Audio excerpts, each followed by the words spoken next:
नमस्ते सैजिटेरियस, आपका the flowering परिजात में स्वागत है। ये आपकी फोर्टनाइटली रीडिंग्स हैं 18 से 31 दिसंबर तक की, जहां हम आपके जनरल मूड, एनर्जी या फिर कोई इवेंट्स को देखेंगे। तो शुरू करते हैं आपके फोर्टनाइट की एनर्जी से।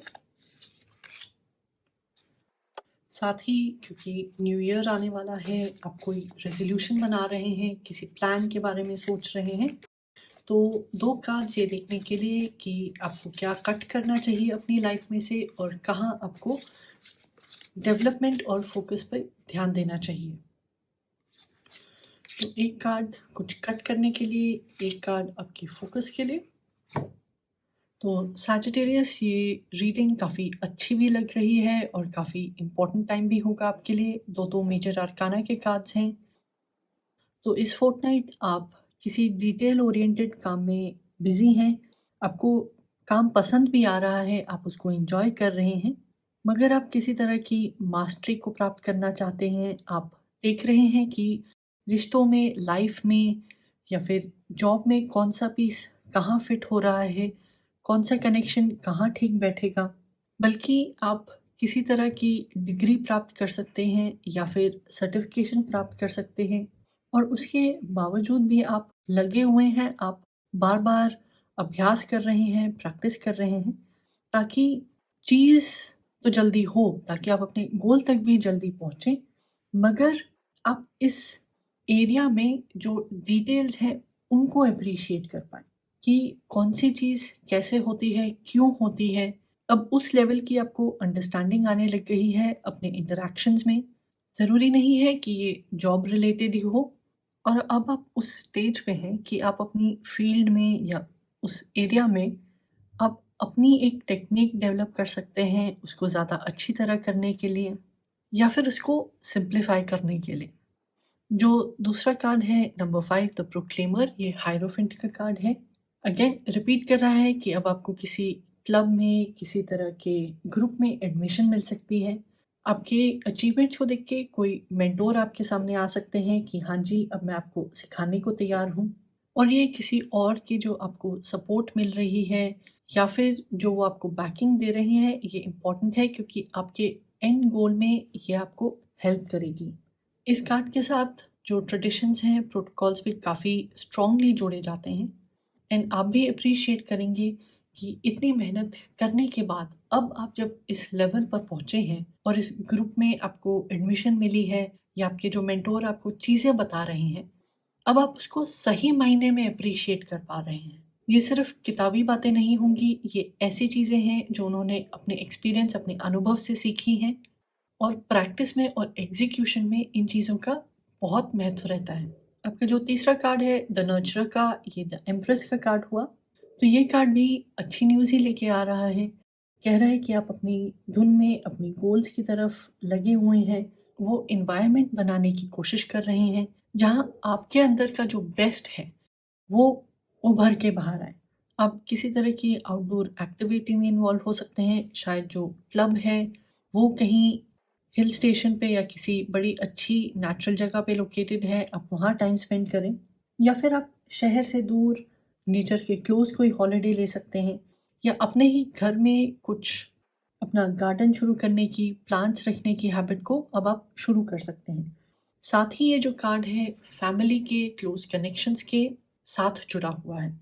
तो जिन लोगों ने आपको सपोर्ट किया है, जो आपके करीबी लोग हैं, आप उनके साथ किसी रोमांटिक गेटअवे पे जा सकते हैं। जो फैमिली है, दोस्त हैं, उनके साथ किसी छुट्टी के लिए जा सकते हैं, या फिर यही आदत बना लें कि साथ में बैठ के खाना-वाना खाएँगे, गप्पे मारेंगे, थोड़ा अपने आप को एन्जॉय करते हैं, अनवाइंड करते हैं।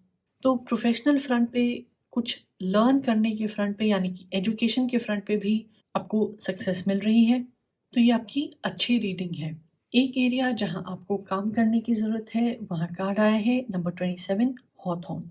तो ये कार्ड दर्शाता है कि आप काफ़ी बिज़ी रहे हैं, काफ़ी लंबे अरसे से आप अपने गोल की तरफ बड़ी फ़ोकस्ड वे में काम कर रहे थे। तो शायद से आप दूसरी चीज़ों को इग्नोर कर रहे थे, लोगों के साथ इतना टाइम नहीं स्पेंड कर पा रहे थे, या अपने दूसरे इंटरेस्ट्स को या हॉबीज़ को मेंटेन नहीं कर पा रहे थे। तो ये कार्ड आपसे कहता है कि अभी थोड़ा-सा आराम करें, रिलैक्स करें। खुद के बारे में अब आप ये जान चुके हैं कि आप अपने गोल की तरफ दिन-रात लगाने को तैयार हैं, जितनी रिसर्च की ज़रूरत है वो करने को तैयार हैं और उसके रिज़ल्ट्स भी आपको नज़र आ रहे हैं। तो फिर थोड़ा-सा अपनी लाइफ़ में आजू-बाजू में भी देखें। आप मेडिटेशन के लिए जा सकते हैं, कोई भी हॉबी में इन्वॉल्व हो सकते हैं या आराम करें, ताकि आप अपने नेक्स्ट लेवल पर ज़्यादा अच्छे आइडियाज़, नए आइडियाज़ लेके जा सकते हैं। और जब फाइनल प्रोडक्ट डिलीवर करने की बात आती है या फिनिशिंग टचेस की बात आती है, तो आप थके हुए नहीं होंगे। एक एरिया जिसको आप डेवलप कर सकते हैं ताकि आपके रिटर्न्स और बेटर आएँ, आपका जो प्लान है ज़्यादा सक्सेसफुल रहे, वहाँ कार्ड आया है मैग्नोलिया का। तो ये कार्ड किसी नई चीज़ से, नई बिगिनिंग से जुड़ा हुआ है। इस पौधे की ये ख़ासियत है कि इसके पत्ते आने से पहले इसके जो फ्लावर्स हैं वो ब्लूम कर जाते हैं। यानी कि जो इसकी कॉम्पिटिशन है उसके कंपैरिज़न में इसको एक एडवांटेज मिल जाती है। ज़्यादा इंसेक्ट्स इसकी तरफ अट्रैक्ट होते हैं, इसको पॉलिनेशन में ज़्यादा अच्छे ऑड्स मिल जाते हैं। तो आप एक लेवल पे तो अभी पहुँच गए हैं, बट आप शायद से किसी एक पर्टिकुलर रोल, एक गोल के लिए एम कर रहे हैं, तो उस गोल के लिए आप अभी से तैयारी करके रखें। और मान लीजिए आपने कुछ सोचा था, वो नहीं हुआ, जैसे कोई एग्ज़ाम है, आपके कोई फिटनेस का टेस्ट है, कोई सर्टिफ़िकेशन का टेस्ट है, तो अगली बार एग्ज़ाम की डेट आने का या टेस्ट में सिर्फ़ 15 दिन बचे हों, उसका वेट ना करें। अभी से आप प्रिपेयर करना शुरू कर दें। और ये कार्ड कहता है कि जब आप अपने ड्रीम्स की तरफ काम कर रहे हैं, तो हाँ जी, आप प्रोटोकॉल्स को फ़ॉलो करेंगे, ट्रेडिशंस को फ़ॉलो करेंगे। मगर अपने गोल्स को अचीव करने के लिए अगर आपको एक्स्ट्रा माइल जाना पड़े, कुछ अलग करना पड़े या आपकी जो क्रिएटिविटी है, जो छोटा-सा चेंज है बट प्रोडक्टिविटी में बहुत रिज़ल्ट्स दिखाता है, उस चेंज से डरें ना, अपनी क्रिएटिविटी को कम ना करें।